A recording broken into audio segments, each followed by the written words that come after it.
All right. What is up? What is up, YouTube boxing family? It is IK right here. Um, got a lot of boxing content to bring up with y'all today, and I will be having the pleasure to once again speak to the good brother, Mr. DhiveBoxing, coming up to the panel. And yeah, man, got I got like a lot of great content to talk about. So yeah, I'm just gonna wait for him to come. Then after that, we should be good to go. So I have like a lot of great ideas to speak with him on, and there's been a lot of crazy news in the boxing world, especially with Gervonta Tank Davis and Lamont Roach, and there's definitely some big news with Turkey Al Sheikh, with what I'm hearing. So I'm gonna bring that all up with D Hive. So just gonna sit back, relax, and just playing some games, waiting for him to come on, and then we will be good to go. So, but overall, oh man, I'm sorry. We definitely have some good fights. Oh man, I'm sorry. Yeah, we have some good fights for this weekend. We just got done with Natasha Jonas versus Lauren Price. That was a good fight. I mean, Lauren Price, I don't think she's like supremely that good, but Natasha Jonas was an older fighter, so her skills were just not really there. So Lauren Price, she did a yeah, she did a pretty decent job, but I'm not like too heavily impressed with her. I just think like she's just like in like a really small division, so I mean, I don't really think like the female fighting weight classes are really that heavily populated at welterweight. So I don't know where things will go at that time frame. But I do, however, like my one particular favorite fighter, Stephanie Pinheiro, which she fights at welterweight from Puerto Rico, aka Borican. And yeah, she should be on her way to fight hopefully Sandy Ryan in the future. So if she's able to get the WBO ranking position to be summoned to fight Sandy between the winner, yeah, between like the winner of Sandy versus Michaela Mayer for their second fight rematch. Um, I think that'll be good, but I don't I don't think Stephanie, shouldn't really, go any other direction. I think it's good to get that that particular big name fight, from there. And then, if that's ever to be a possibility to fight Lauren Price in the future, I guess that'll be good. But I mean, look, the welterweight division isn't that big, so I'm not really too hyped up on that. So I think like the lower weight classes are pretty decent. But yeah, overall, we did have Golden Boy fight card that happened with Manny Flores getting a knockout victory. I forgot who he went up against. I think he went up against some guy named Jorge Leva, but that was a pretty decent fight. All right, so we got Diaz coming in. So, all right, I'm gonna bring it in. Hey, what's up, man? Hey, what's going on? Can you hear me? Yes, sir. I can hear you. Can you hear me? Yeah. Man, it's been so long since I've been on YouTube in general. I done got another laptop and I don't even have my avatar on this one. Man, you gotta like upgrade. I did. I just it's like my avatar's on my old laptop. I just haven't. I didn't. I don't have it saved to this one, so it's gonna be Oh, blank. okay. It's gonna be blank this time, but it's okay. Yeah, I was gonna say you could do it through StreamYard. I know that you can get like a image from like from whatever image that you want to use, and you could just insert it. You know, uh, Yeah, yeah. yeah. I'll do that at some point. But yeah, man. What's on the docket today?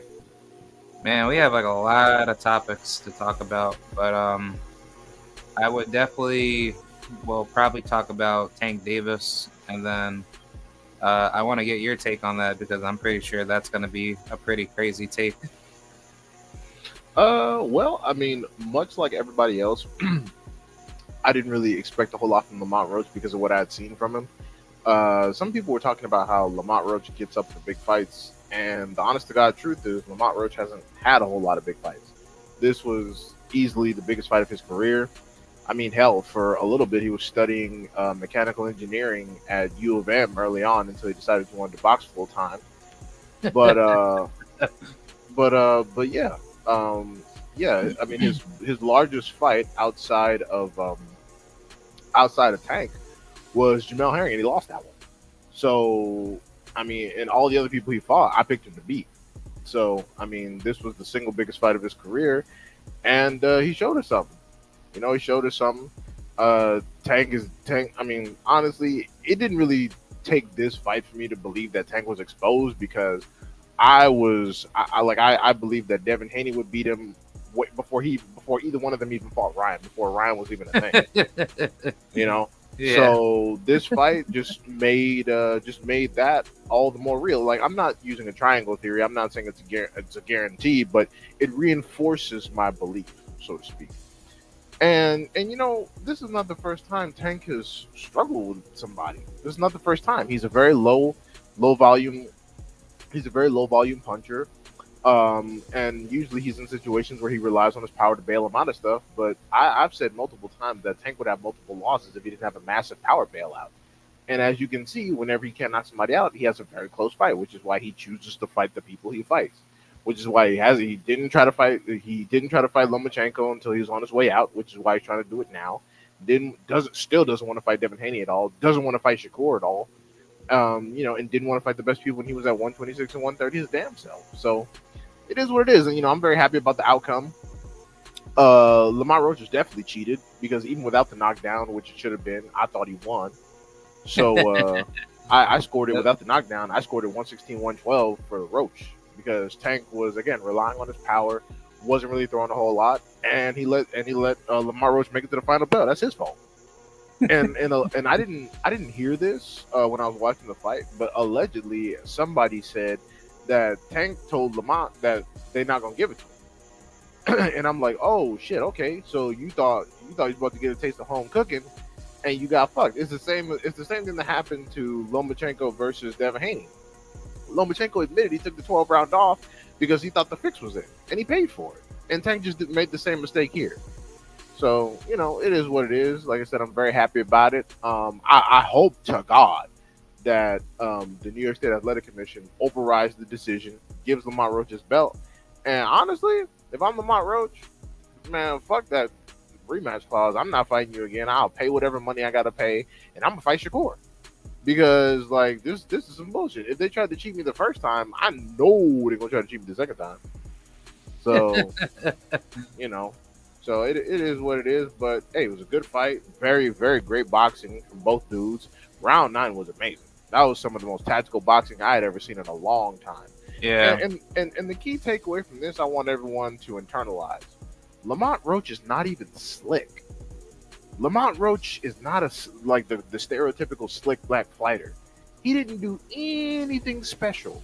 He stayed right in front of Tank where Tank could punch him and didn't shit happen. Nothing happened. Tank stood there. He threw his best punches. Lamont Roach took him and returned fire and rocked Tank twice, which I thought was wild. I mean, the first one, I can tell that was actually a concussive blow. The second one was more of a footing issue, but still, nonetheless, if Tank not careful, more sophisticated operators gonna get him. And also now you see why Tank does rematch clause. I mean, not rematch clauses, but rehydration clause. Because man, like Lamont Roach ain't even a puncher, and he was in there. He was able to reset Tank multiple times. He was able to get him rocked, get him wobbled. Like imagine if he was in there with somebody with some actual power. Like Lamont Roach didn't have punching power at 130, and you know maybe the weight helped a little bit, but you know again Lamont Roach is not some monster puncher. Imagine he in there with somebody who could punch. He'd be in some deep shit.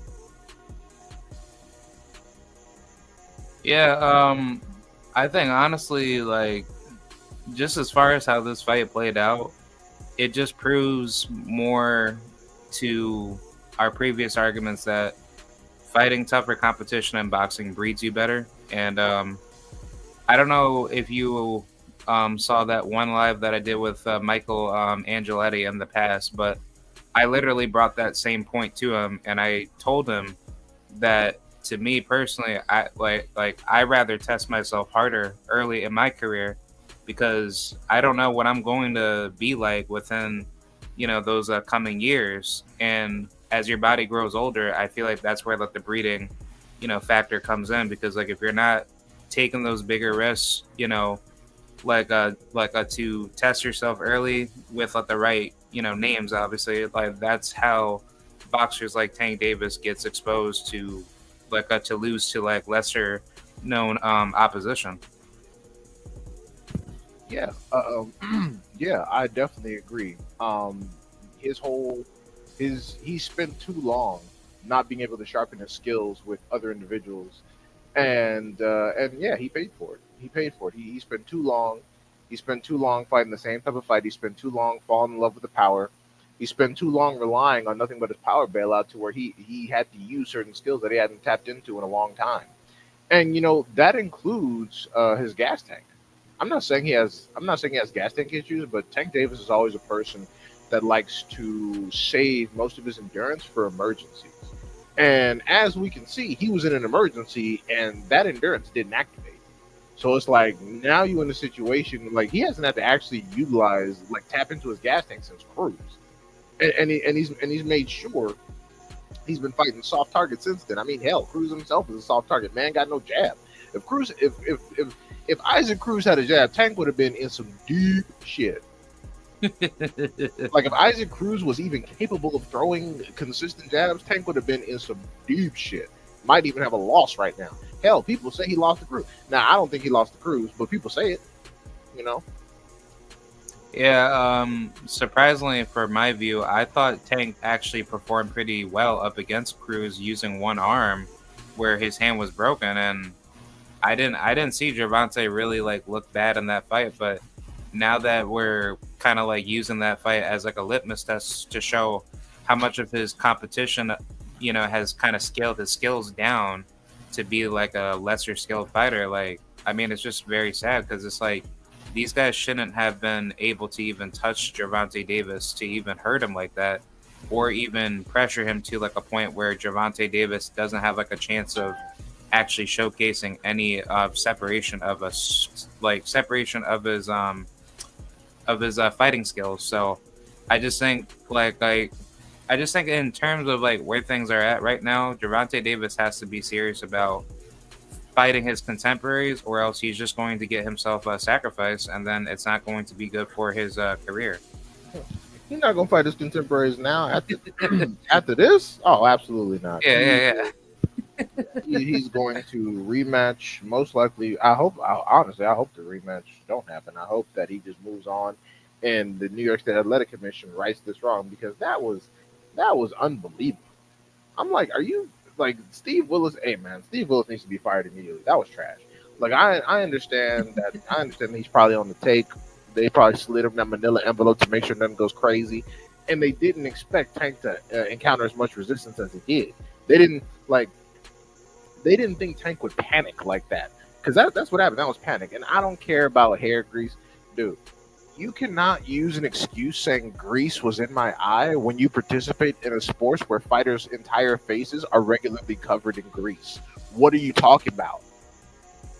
What are you talking about? Not to mention what happens when sweat and blood gets in a fighter's eye. Can they take a knee? Do you know how many fight outcomes would be different if fighters that were in trouble got to take a courtesy knee? Do you know how many fights could have worked out differently if fighters were allowed to get away with that shit? Like this is nuts, man. This is egregious. And he was worried about Turkey cheating him, and here he is over here doing this. So like it's wild, man. Yeah, I just find it insane and just absolutely wild. But yeah, like I just wanted to say salute to Shawala and Jeff Sparks and Bruce Gatz for coming in. Thank you guys for coming, and definitely like and subscribe if you guys want to see more content. But yeah, back to your point. Do you think Gervonta has shown himself to be the type of fighter to showcase how hype how hyping yourself up inboxing leads to the curse of you getting beat by like lesser talent, and then that's how that's how the cult of personality develops with like your fan base. Because if anything, shouldn't that blame go to Gervonta Davis's fan base for making him think that he could just get away with this this type of behavior? Well, you see, Tank's fan base, and I say this with all due respect, of course. Tank's fan base is primarily composed of young, unemployed, and how do I say, individuals that face a lot of challenges. Some of them are physical, some of them are mental, some of them are financial, but these are not the cream of the crop individuals that we're dealing with here. So they, whatever blame they have in Tank Davis's legend, that's inconsequential. The reality of it is that when you cherry pick long enough, eventually you're gonna pick a cherry bomb. That's the reality of the situation. Lomachenko found out, Tiafimo found out, Canelo found out, Jaime Munguia found out. Jaime Munguia found out horribly. Jesus. Uh, you know, Triple G found out because I thought he lost the Deverenchenko fight. But all these dudes, you cherry pick long enough, you're going to pick a cherry bomb. And when you don't do adequate research, it's a problem. And the crazy thing is I bet Tank and them, they thought they did adequate research because Lamont Roach is from DC. I mean, well, they say that, but he was born and raised in Upper Marlboro, Maryland, and I'm pretty sure he has some experience with Barry Hunter, which is why they tapped Barry Hunter back in. So they thought they did adequate research, but turns out he just fighting a dude that wasn't afraid of him. The moment wasn't too big. The moment wasn't too big. He wasn't afraid, and he didn't go anywhere. It's the same with Cruz. Like, honestly, I think shit. I don't know. It's like Cruz ain't scared of nobody because I don't know. Something might be wrong with him, but he doesn't. Cruz fights like he's not afraid of anyone. And in this particular case, Lamont Roach simply fought like he wasn't afraid of Tank, and in my opinion, he beat him. And if not for the knockdown, mathematically he beats him. And that's another thing. That's another reason Tank lost. Because if it was a draw and it leaned Tank's way, they may as well just give Tank the fight. The fact that it was a hard draw and Tank didn't get it means Tank actually lost. That's really the truth. Yeah, I just think like in terms of how everything played out, it's just like a litmus test to showcase that fighters that duck in the sport, they get punished badly for their actions. And I just think Gervonta Davis has shown himself of like what that means to be a fighter that doesn't want to be hungry. They don't want to keep themselves disciplined with the right opposition. And if you're having one foot in, one foot out, and then you're just doing it for money, and then you're just kind of like not enjoying it, then like that should be like a sign to say that fighters need to stop, doing this type of behavior, or else it's just gonna lead to like a massive trend where fighters can just fight like a bunch of bums. And like you get those fighters that come out of like unknown nations that you never heard of fighting a bunch of bums, and then at like 20-0, they end up getting like a world title magically out of nowhere. And then once they get that title shot, they just get sacrificed. Yeah, I mean, yeah, that can happen. That can happen. And it's just the whole situation is funny to me because, again, it's not like Lamont Roach was exactly seasoning himself, fighting the best of the best, and that's no disrespect.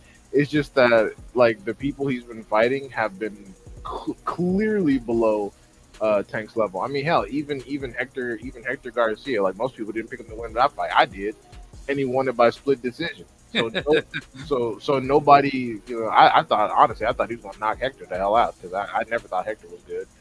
But yeah, and then he comes in, he knocks out that random Irish dude, whatever the hell his name was, McCrory or whatever, and then he gets in here with Tank.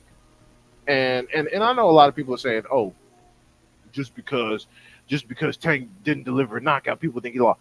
No, that's not the situation. If anything, it was that damn knee that got people convinced that he lost, and the excuses that he came up with afterwards. Because I mean, no one's saying that Tank is a shitty boxer, but he does not throw a lot of punches, so it's very difficult for him to convincingly win a lot of rounds unless he's getting knocked down. Yeah, I was gonna talk about that knockdown. If that knockdown hadn't happened, do you think that the decision would have been robbed, for Tank's favor? Most definitely, most definitely. Yeah. But I mean, but I say that, but they didn't even really factor in the knockdown because it wasn't legally called the knockdown. They still gave it a draw. But if that knockdown hadn't happened, like the visuals of it hadn't happened, yeah, they probably would have robbed. Yeah, because I feel like Gervonta, all he had to do if he wanted to even get that robbery, he could have just clinched and then just let Roach kind of do a little bit of pity patty punching, on the inside. But it's no, you decided to turn your back and then you were getting punched on. So it that made it seem like you were just about ready to get knocked down, which was quite shocking. But I just think Tank just made himself look like a fool just to get punched on like that. And not only that, he didn't have the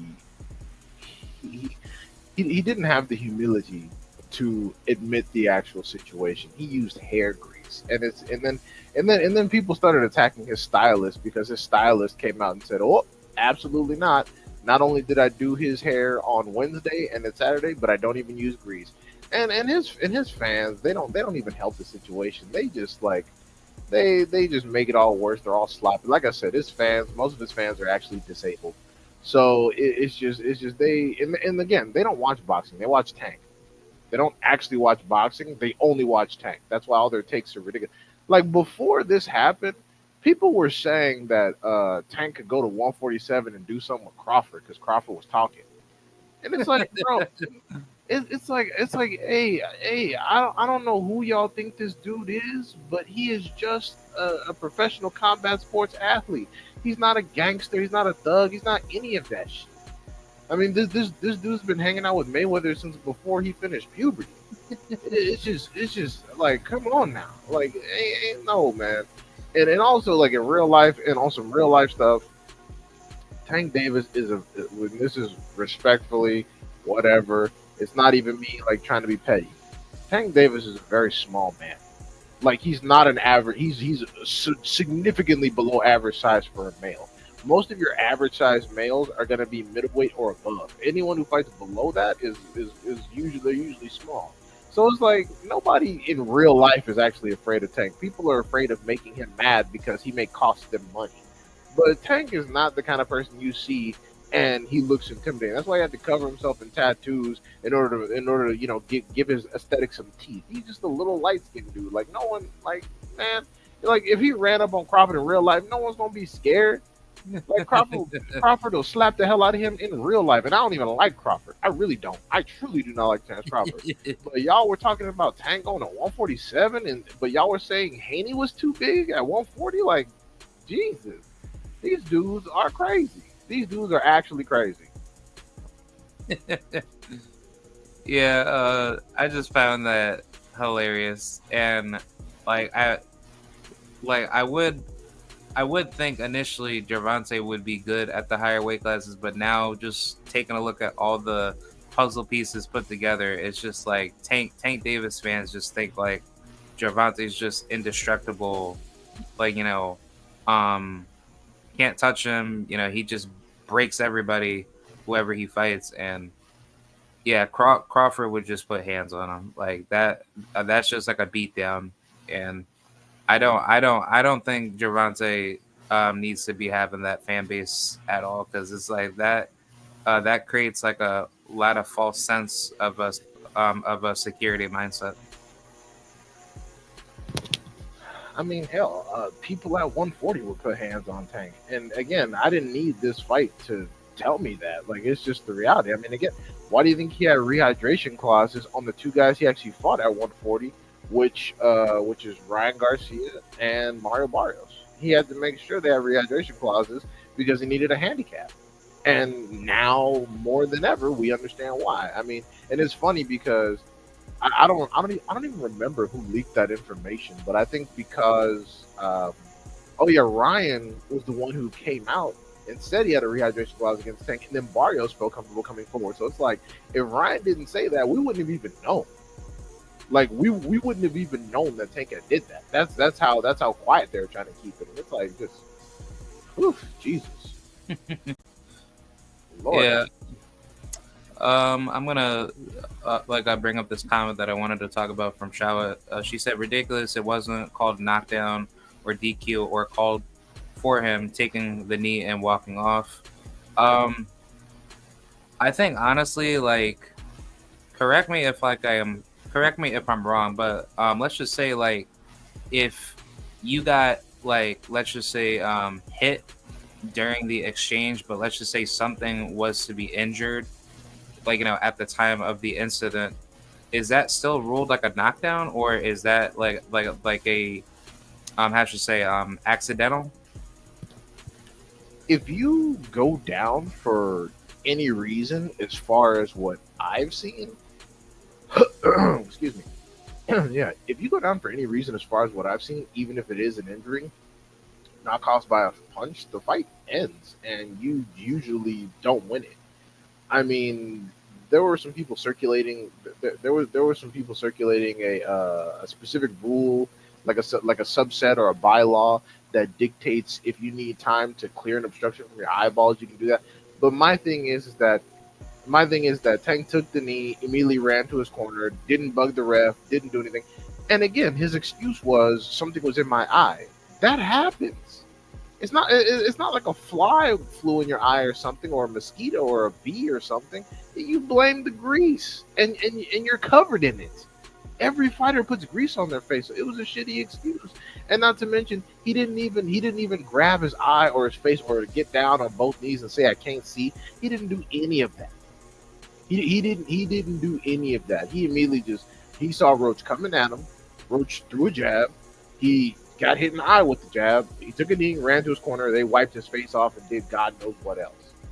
So no, there's no real scenario in which he walks out of that and he's supposed to be the winner. I mean, and the thing is, if you stay down and you don't get up, then it's a knockout. It's a knockout, it's a TKO. It's whatever. But the point is that in those same circumstances, I mean, guys have had their faces covered in blood and finished fights. Yeah. Like better be have knocked out Brown with blood covered in both eyes. He should be able to take a knee, but he couldn't, and he knew that. Andre Berto, their first fight, Andre Berto fought Guerrero with two eyes shut. Yeah. Both of his eyes were shut, and he couldn't see. I mean, Tyson Fury finished against Otto Wallen with the cut of the century. So it's like these are all situations in which a knee can be taken, and nothing happened. Like what about what about Maurice Hooker versus Virgil Ortiz Jr. Maurice Hooker took a knee saying his hand was broken. Should he have not lost by knockout? Yeah, he still lost. Yeah. Yeah. So it's like what are we doing here?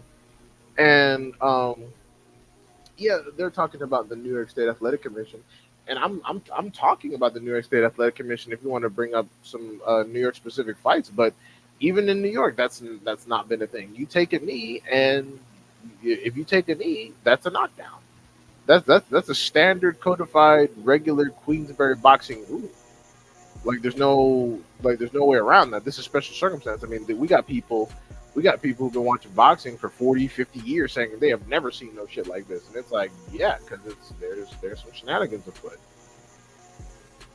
Yeah, because I know for me, like back when I used to wrestle in high school, I remember that in any event where you do get injured during a match, that is considered a quote unquote like technically like a disqualified victory for the opponent if you can't continue.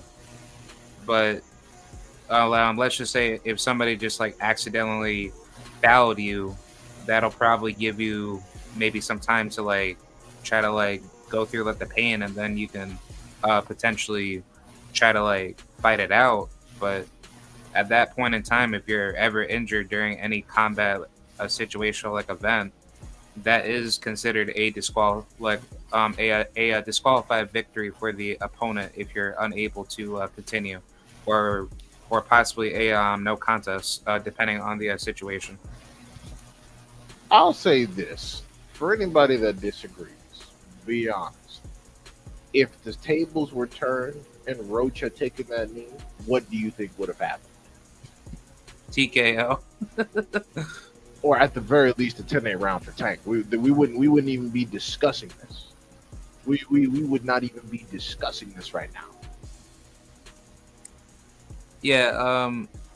In regards to the like, I would say, let the WBA's decision for this call. Do you think that this should be overturned? Absolutely. Yeah, absolutely. And I mean, yeah, because like it's weird because the New York State Athletic Commission, they're the ones that are supposed to look to the instant replay and stuff like that.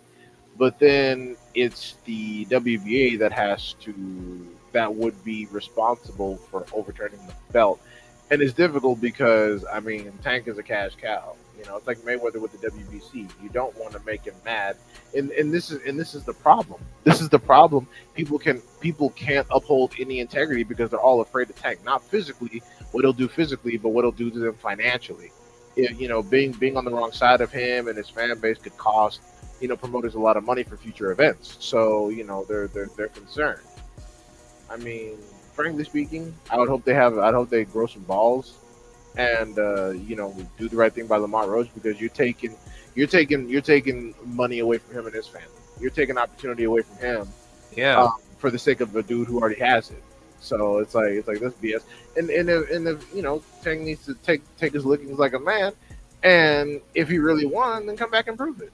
Come back and prove it, and fight him, and then we can all move on with our lives. Yeah. I personally think that if this does get overturned, like, in my mind, it's good for boxing, but I don't know what that will do for future bigger fights because, like, let's just say if that's gonna be like applied to other big name fighters, shouldn't this be like a, I guess, like a stigma to kind of like push for, proper fairness in calling, knockdowns or certain disqualifications in boxing that should be like applied. So therefore, that's not just only concurrent, like in one particular location. Well, no, I don't think that there's going to be. I don't think this is going to create a ripple effect at all because the only reason why we're here is because of Tank. The only Yeah, reason why what happened is because Tank was the person that did it. Like I said, in any other situation, that just would have been a knockdown. There wouldn't have been a thing. The only reason why we're here is because Tank was involved. In any other fight, in any other time, with any other person, hell, even if that was Haney, that would have been a 10-8. Haney didn't. Haney doesn't get that kind of special consideration. The only other fighter that can get away with some shit like that is Canelo. yeah, That's the only other fighter that I know of that if you were to ask me who else in boxing do you think would be able to get away with some shit like that, I would say Canelo Alvarez. Outside of that, yeah, no, this isn't going to have a ripple effect. This is going to make people look at Tank crazy as they should, but outside of that, yeah, nothing's going to happen. yeah. Because there's plenty of like fights that can easily be reviewed to be overturned, like especially with like Usyk versus Dubois, like just like a whole bunch of them. But it's just like, if we're not just going to just call like a spade, to be like a spade, then then I just think personally on this particular like occasion, there would probably just only be like probably just only one like occurrence with Javante, and then after that, like I feel like from that point on, it's just gonna go back to like the record shenanigans of, oh well, that should have been counted like a knockdown, but then it wasn't counted for, and then there will probably be more crazy boxing robbery decisions that will probably come into the later future. Well, you see, with that is that Usyk at the very least identified a problem. He identified something very fast to the referee, inciting a low blow. Tank didn't do anything. He Oh just yeah, he just took a knee and ran to his corner. That's it. He didn't yeah, do anything. He didn't indicate anything was wrong. He didn't indicate that something flew into his eye. He didn't go to the referee. He didn't get down on both knees and cover his eyes and say, "I can't scream. I can't see." He didn't do anything. because he just needed a break. He needed a break in the action to gather himself because he wasn't expecting Lamont Roach to be this resilient. He was like, "Oh shit, he punching. Hold on, let me get a break real quick." And then he ran to his corner. So it's like, what? You get like if the New York State Athletic Commission wants to change their rules and allow you to get away with a courtesy knee, fine. Hey, great, good. Now, everyone, New York's gonna be the new most popular destination for big fights because you can get away with that shit. But outside of that, this is fraudulent. This is incredibly fraudulent. Lamar Roach has been done dirty, and for anybody else fighting Tank, I'd be like, hey, I hope the money's worth it, but the likelihood that you're getting a decision, even if you do win, is gonna be very, very slim. So best of luck to y'all. Yeah. I just think honestly, the justice that should be in boxing isn't consistent enough, and I just think for how people view it, they like to only push for certain justice for fighters that don't deserve it, and then for the fighters that do deserve it, it's kind of like a ripple effect of only seeing certain fighters that only get put into certain categories of what's considered right and wrong in the sport. Yeah, and not to defend Tank or anything, but that's part of why he does what he does, because he sees all the fighters that actually put in an honest day's work get disrespected, especially if they lose. And what's funny about all this is that Tank is in the situation that he didn't want to be put in, but I mean, because he didn't actually get a loss, his fans are holding the line steady, like, no, he didn't lose. It's not like Haney who got beat. He didn't get cheated. It was the left hook. Da, da, da, da. So his fans are still holding the line. But ironically enough, him seeing people like Spence, Haney, Wilder, Jamel Charlo before he fought Canelo, him seeing all those people work super hard to make the biggest fights, not make as much money as him. Well, aside from Spence made a hell of a lot of money. And so did Wilder. But he saw, a lot of people work their asses off, not making as much money as him, getting harmed and fighting serious competition. He's like, well, hell, those people are all getting disrespected. So why would I even put in the work for these people if, because once I do, and if I lose, they're just going to throw me away like trash, which, hasn't happened to him. But one could understand where he's coming from. I'll say that. One can understand why he does what he does. Do I like it? No. Is he stealing from the fans once you factor in how much money he's made? Absolutely. Do I wish he'd cut it out? Sure. But I understand. I don't like it, but I understand. Yeah. I was just about to ask that point too, because some people would try to like put that blame on Floyd Mayweather for like how Tank is moving, and I think based off of what the development, some like I would probably say the Mayweather effect does kick in for fighters that like to hype themselves up, and then they end up being put into the hype job path, and then once they've made a lot of money to screw their fans over, they are gonna just try to milk it out before they get beat out by somebody that's just gonna basically catapult themselves off of their name, because that creates the ripple effect of having a hype job fighter that everybody talks about, and then eventually it's a breeding cycle of that fighter will stay being labeled as the top guy for X amount of years, and then once he's taken off, then that recreates the cycle once again. I have never agreed. I've never agreed with calling the avoidance of top competition the Mayweather effect, because it doesn't make any sense. Mayweather fought everyone he was supposed to. Mayweather fought all the best people, and he beat him. And he beat him. He had a few close fights, but most of the time he beat him convincingly. So I've never understood why people call it that. Now, it's not Mayweather's fault to lose fights. It's his job to win, and it's not his job to lose fights. It's his job to win, and it's also not Mayweather's fault that other fighters want to emulate him without doing the work. So I've never understood why it's been called the Mayweather effect just because he's undefeated. I mean, how come they don't call it the Ward effect? Like Ward retired early. Ward retired at like 32, and arguably, based on the people who now fight in this division, one could argue that he did it to remain undefeated because the Ward that retired fighting Bivol and Beterbiev right now, he wouldn't have won. He wouldn't have beat them. He wouldn't have beat either one of them. He would have got smoked. Yeah.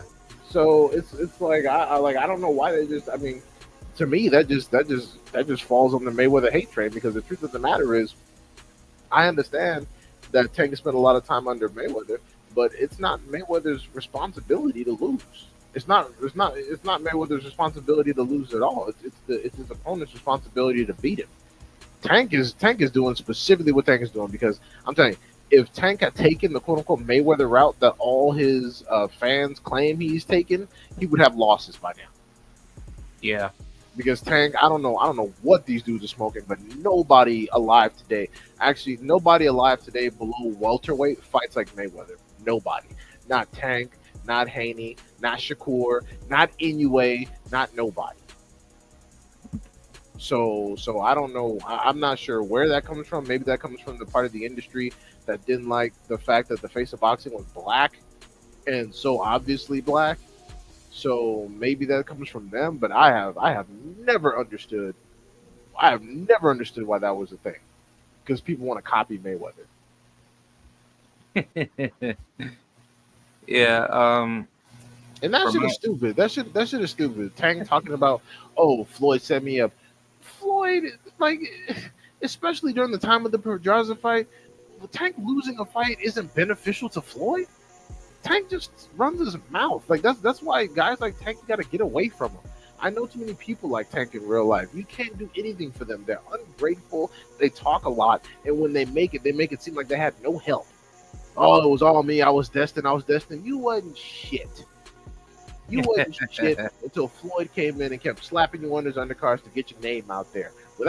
I told people, without Floyd, Tank would be in the same situation as Jerron Ennis, a guy that punched real hard that nobody wants to fight for him. And it would have took him a long time to get his first title without Floyd helping him. Because outside of Floyd, who had any incentive to really fight Tank? Tank had Floyd's stamp of approval and was still fighting nobody. Imagine if without Floyd's stamp of approval, the kind of guys Tank would have been fighting, nobody would have given a shit. And also, even without Floyd, if he had ranked himself up in the WBA at lightweight like he was supposed to and fought Lomachenko, he would have lost. He would have lost. Lomachenko kind of knocked him the hell out. Yeah, Tank versus Vasyl Lomachenko with no Floyd Mayweather backing. Tank versus Lomachenko when Loma was young, like Tank versus Lomachenko before he fought Teofimo, Tank would lose. Tank would get smoked. Lomachenko might have fucked around and knocked him the hell out. So it's man. Like Tank wants to emulate Floyd without putting in an ounce of the work. He hasn't put in an ounce of the work. Like, matter of fact, hold up. I'm about to go to Floyd Mayweather's box rec right now. And just okay. So 50 0, 27 KOs, no losses, no draws. Okay, great. Like, I mean, we know Tank hasn't fought a Canelo level fighter yet. We already know that. I mean, but we know he's fought no De La Hoya, no Zab Judah, no Shambe Mitchells, no Gottis. Actually, no. Isaac Cruz might be his Gotti. I don't know because at the time Floyd fought him, Gotti had like 6 damn losses, so that's kind of wild. But has Tank even fought like a Ricky Hatton level dude yet? I mean, I don't even know, man. I mean, Jesus, like, has he fought a DeMarcus Corley style dude yet? I mean, I guess his Castillo might be Cruz, except he only gonna fight Cruz once. So, I mean, has he fought a Diego Corrales fighter yet? Like, has he fought a Gennaro Hernandez, an Angel Man, Freddie Hill? Like, has he fought in a level of any of these people yet? Like, dude, like, probably not. Like, he doesn't fight nobody.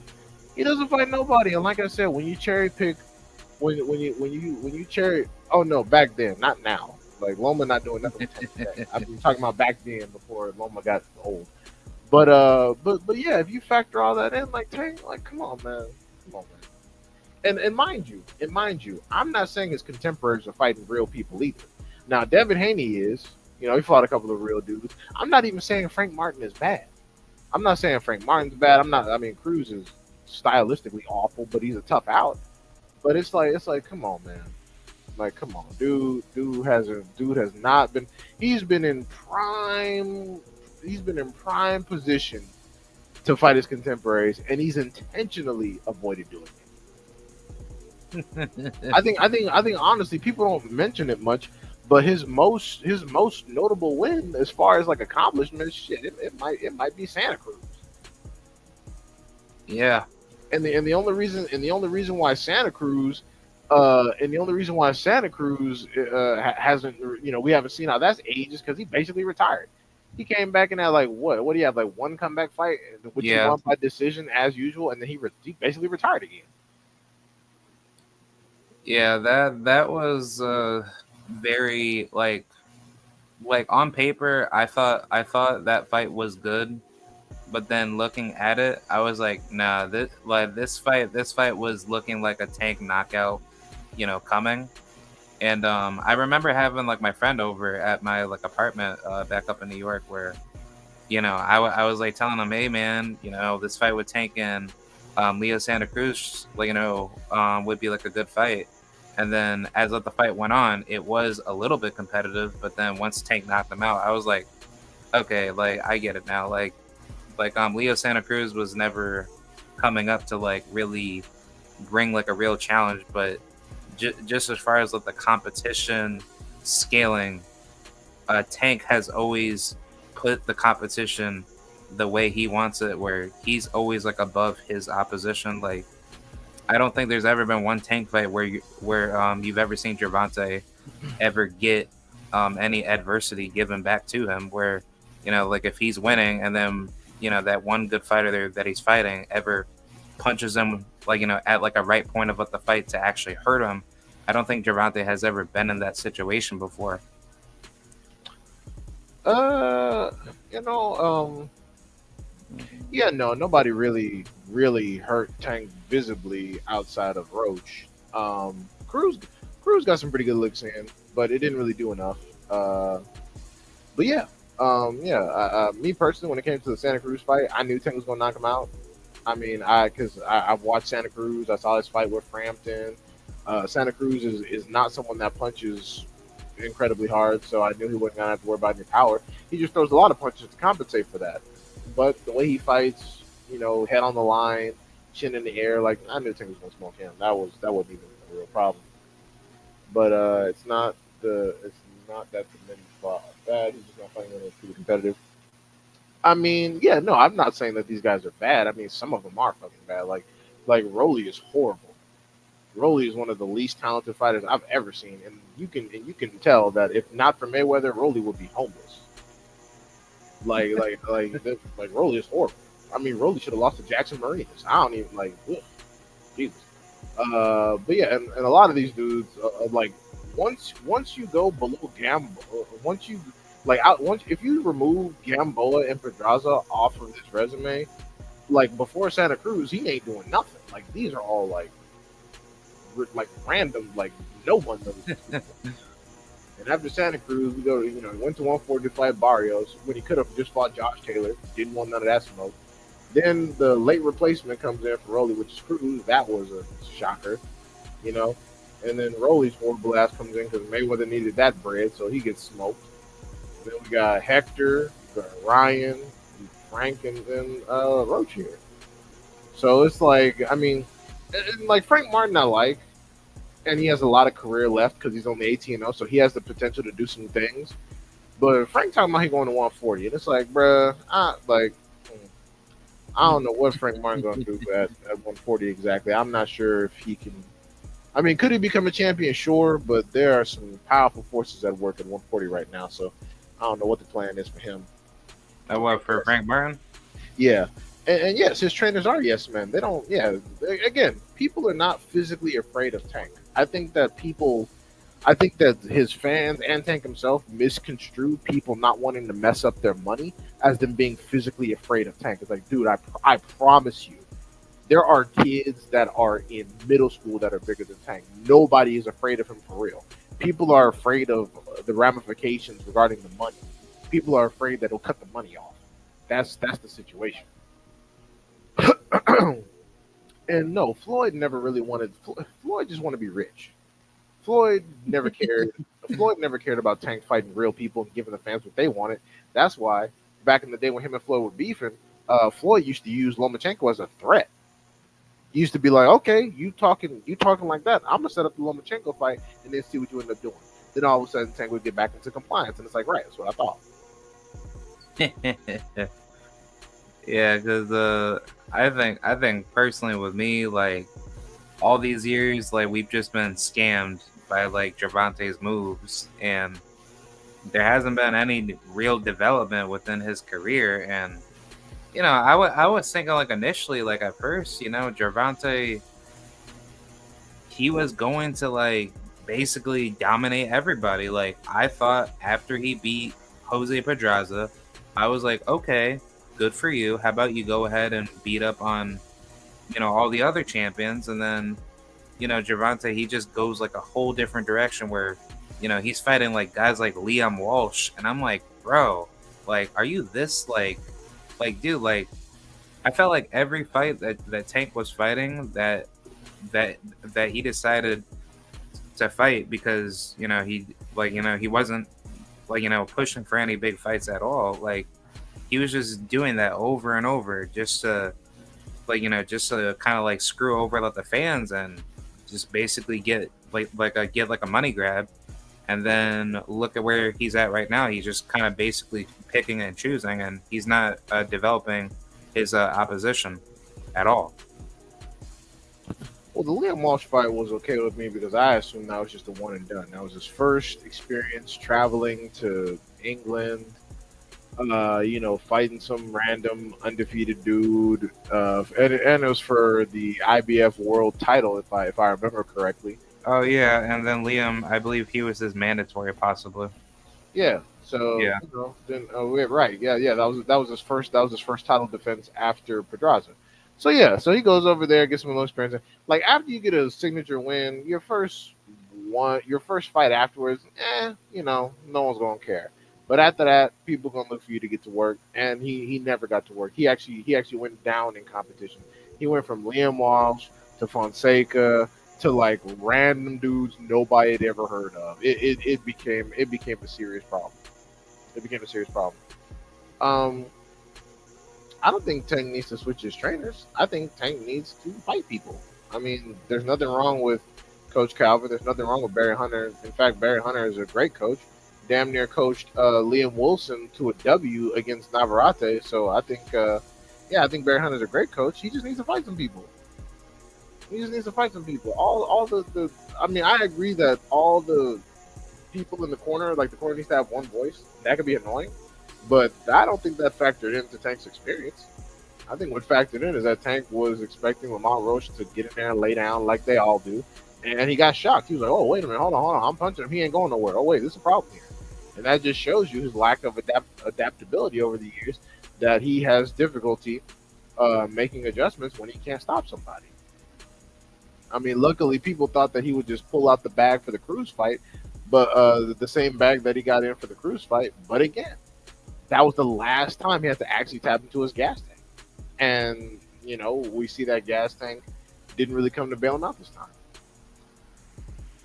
Yeah, I think honestly, like if I was like controlling like the career of Tank Davis in my own world, I would have told him to just be like, hey, after you got this title off of Pedraza at 130, go get undisputed at at 130, and then just do the same thing at 135. Like he had so many opportunities to unify every single division that he was in, and he hasn't taken one difficult fight that actually like put him on that pedestal. And I'm just like sitting here like, bro, like why are you wasting your career away fighting guys that people have never heard of? And then the only notable names that he ever fought were just guys that he brought up from like another weight class, or he's in a he's in a proper position where he has all the advantages, like, to beat them. Yeah, and it's funny because people don't even remember why the Barrios fight happened. I'm like, the Barrios fight happened because the Mario Barrios fight happened because Lomachenko was the WBA champion at 135. Tank didn't want to fight Loma. When Lomachenko had the WBA belt at 135, Tank wasn't interested. That's why he went up to fight Barrios. He said, "All right, let me do this." And as opposed to staying at 140 and fighting Josh Taylor, somebody who he said he might be based on what we see from Josh Taylor, because Josh Taylor looked too good at the time. Then he cut back down and went and fought Isaac Cruz and all that. And then he let the 130 belts go. And people talk about, oh, Tank is a 130 fighter. I'm like, then why don't he get his ass back down there then to fight? Because it's clear at 135, 130 pounders got a shot. And it's crazy because now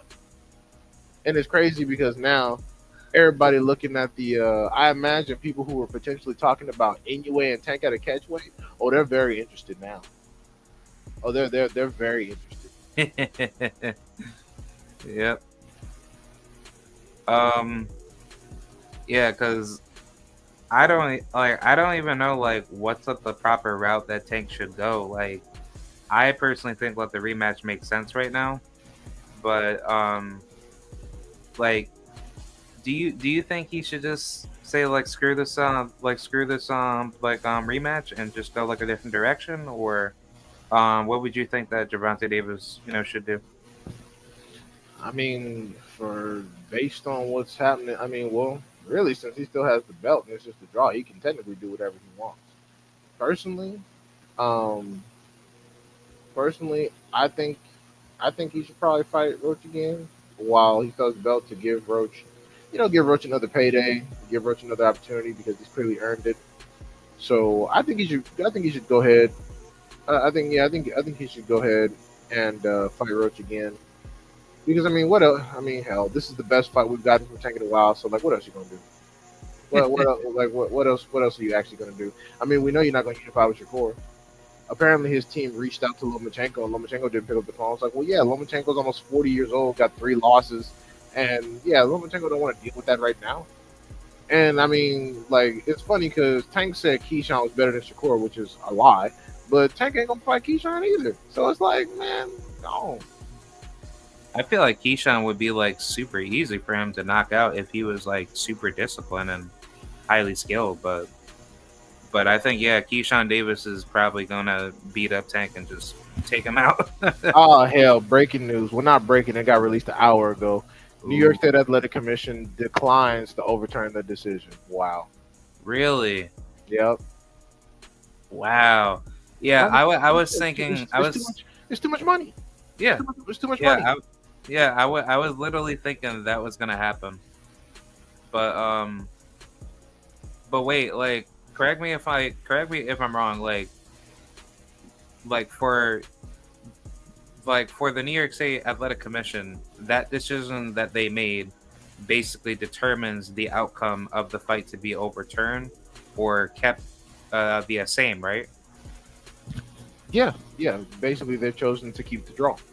That's what they've done. Oh wow!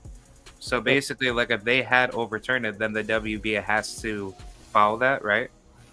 Well, the WBA is only responsible for the championship. They don't. The WBA sanction the fights for the body, but without the athletic commission that decides all the rules of fighting, then that's who's actually in charge of the actual decision, because they were beholden to the New York State Athletic Commission.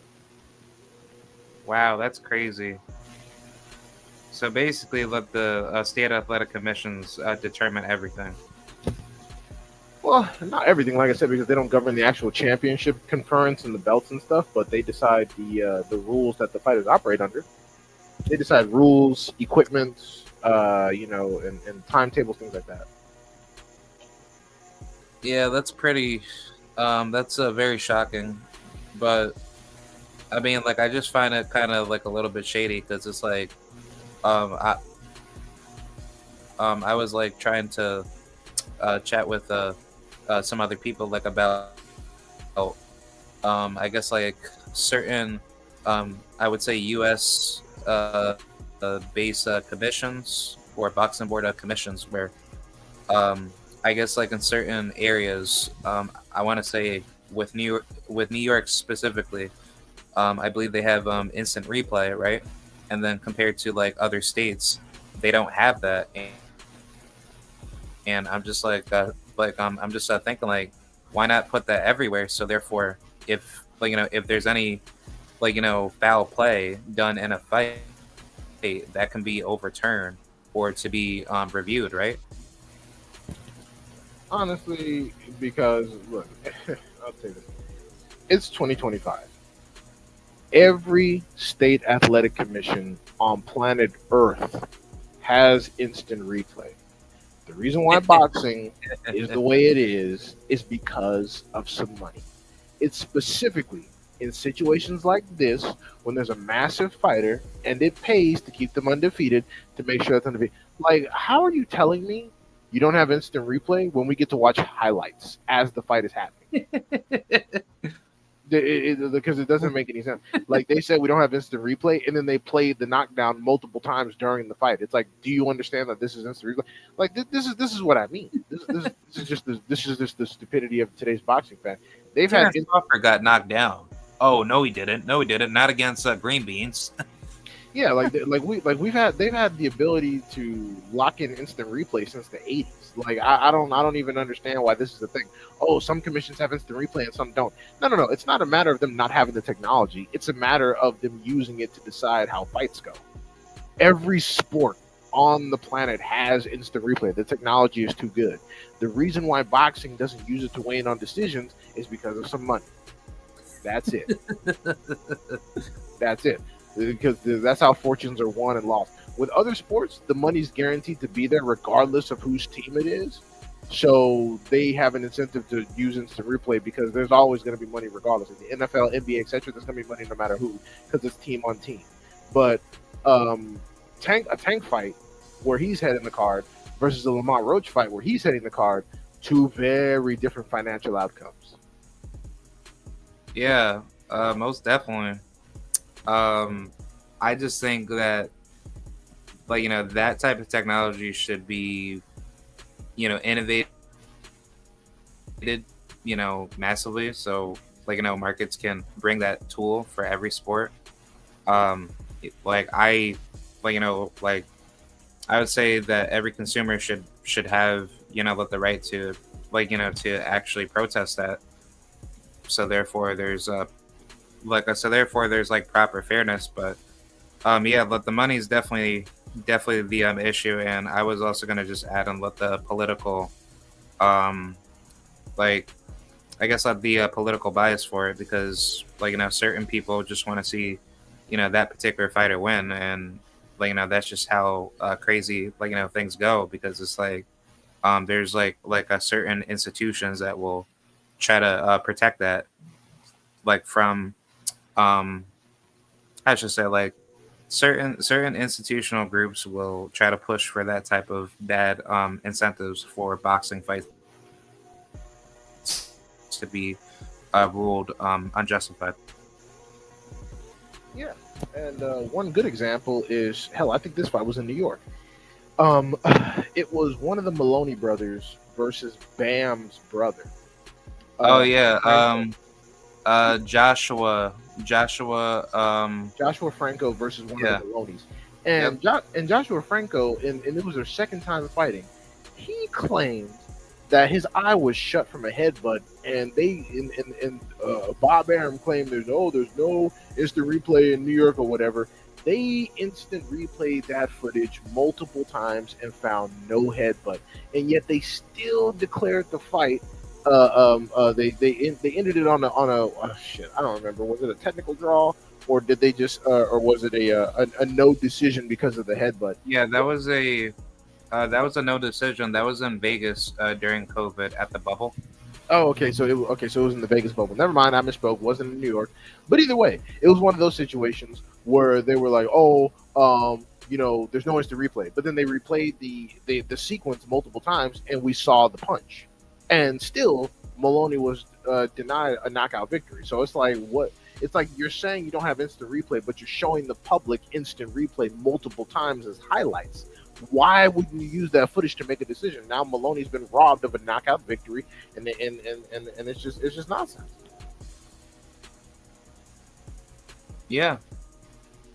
I just find it weird because it's like there's like certain instances where, if a fighter is winning, and let's just say like a cut comes right into like the middle of like a really good fight, and then there's like some political shenanigans that comes right into it, where that fighter could basically get stopped from like a TKO, like in a corner stoppage, right?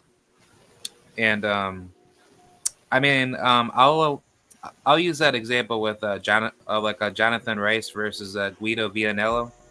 That fight, that fight was supposed to be, all Jonathan Rice because he was doing well in that fight. But then I want to say he got cut really bad, right? And then I want to say the commission were basically trying to like play politics with that fight to try to give him the loss. And then he like eventually ended up, I want to say, finishing off the fight to win, or actually no, I think Guido had the cut, but then the commission was trying to play games like with that cut to try to make it try to make it seem like that Jonathan wasn't going to win, and good enough he was able to win, but stuff like that are clear examples of like bad actors trying to get involved to try to sway certain outcomes of particular fights that are being put out.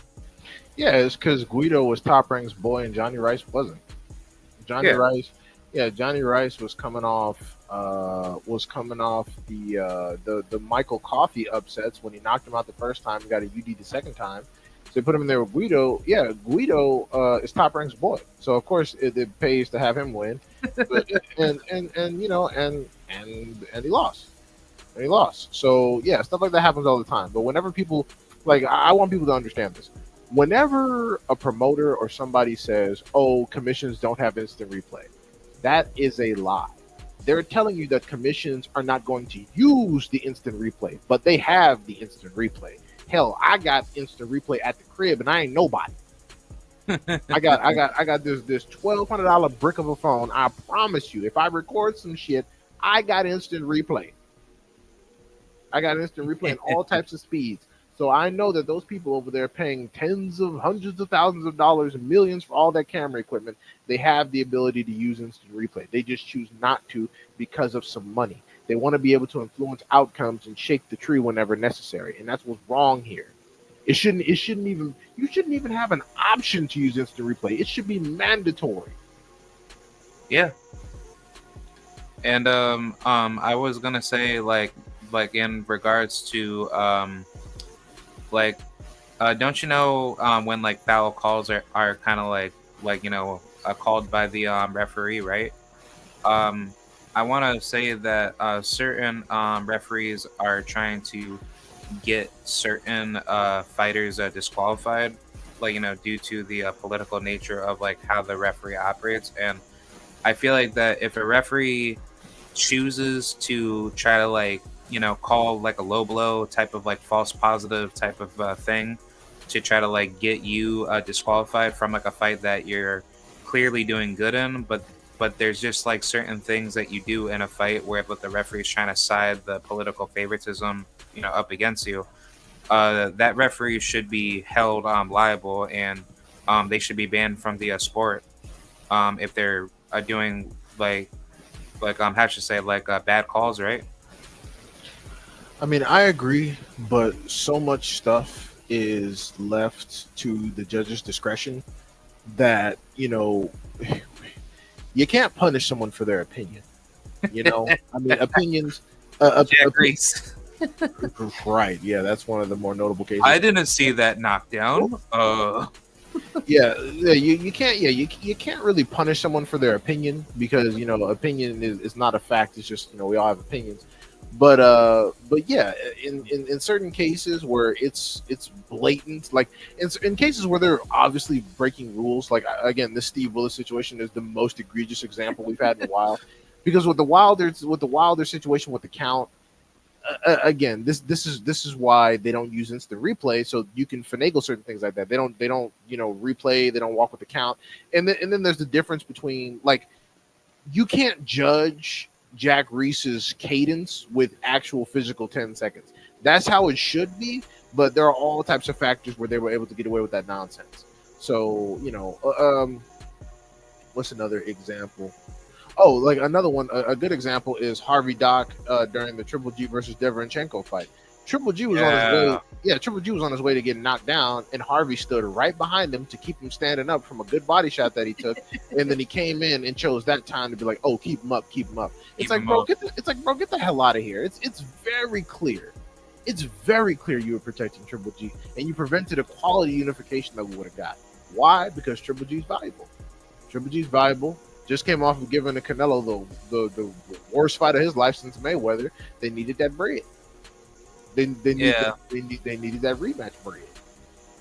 yeah. Like another referee that I don't like that's based out of Florida. She's that light skinned black referee. I forgot what she is. She's like a fat lady or something like that. But I'm not trying to be disrespectful. But um, she is like the worst ref I've seen like in a while. And there was like one particular fight. I want to say it was on Pro Box or something like that. And she ended up making like a call to waive like a TKO victory for like a fighter that didn't even deserve it, and basically like she was able to go out of like her way and do it, knowing that that particular fight wasn't even a TKO for the like opponent that won. I don't recall that exact fight, but I'm sure you're right. I mean, because horrible calls like that happen all the time. Like, I mean, what about I forgot who it involved. What about Tony Weeks recently? Oh And yeah. yeah, Tony Weeks is horrible, and there's there was like another referee. I don't know if you keep up with Pro Box, but if you saw that Cesar Francis fight with Emiliano Moreno, that was horrible. Like that referee went out of his way to call a TKO victory for Emiliano when Cesar was clearly dominating him in that fight, and he somehow got waved off to be TKO'd by Emiliano because Emiliano managed to get some pressure off of him, but it wasn't like enough to like knock him out. yeah, I did. I did. Well, I do follow pro boxing. Yeah, I know exactly what you're talking about. But yeah, man, stuff like that, it happens all the time. And again, where we can't use instant replay because it would upset the apple cart. Too many things would be off kilter. So to maintain the status quo, we're not going to utilize a piece of the incredibly expensive technology that is instant replay that will help us all out. We're not going to do that. We're going to maintain the course. We're going to continue getting this nonsense out of boxing. I mean, hell, Nazi. I mean, not Nazi. Boxing has boxing has always had mob influence, and I'm not saying that the people that we're talking about are mob, obviously, because most of those guys are gone. But I'm saying that the corruption is still alive and well. And with Turkey getting into this shit, we don't know what's going to happen because he seems to be developing a monopoly on the sport. I don't like the fact that a lot of the sport is heading outside of the United States. I really don't. But yeah, we're just gonna have to see what's gonna happen. We're gonna have to deal with this. New York has said, there's clearly too much money involved. Hell, if I'm Lamont, I don't know if I'm doing it in that venue again. I like we need to switch that up. We need to go to I don't know, man. We need to do something else. We need to go to like L.A., Texas. We need to go somewhere else because ain't no way. Ain't like now that I see that this is how New York wants to play games. Oh no. Yeah, I would have like the rematch possibly in. I don't mind Texas, but I feel like it should be somewhere that people don't really normally go to for boxing fights. I wouldn't mind maybe like, I wouldn't mind Pennsylvania or probably Jersey, but you gotta think about the venue. I mean, that's not gonna maximize the crowds that Tank oh brings. yeah, true. I think they did like what they did like 7 million in gate for this. Yeah. Yeah, man. The MSG would have done like a lot bigger. Yeah, so they gotta be considerate. Yeah, they gotta be considerate of the. They gotta maximize the amount of revenue that Tank could actually bring in. So yeah, I'm thinking places with large venues. That's why I said L.A., Texas, etc. Because those are places where you can still maximize the amount of revenue. Yeah, I was gonna say like possibly Georgia, over at the I'd probably say maybe the Atlanta Hawks stadium, or possibly the maybe the Atlanta Falcons stadium. Yeah, that's fine. But, it's got to be somewhere where lots of people can come because lots of people are going to come see Tank. So. Yeah, most definitely, man. I was gonna probably switch off and talk about some other big fights that were coming up. I wanted to get your take on Devin Haney making his return up against Jose Ramirez, right? Yeah, yeah, that's cool.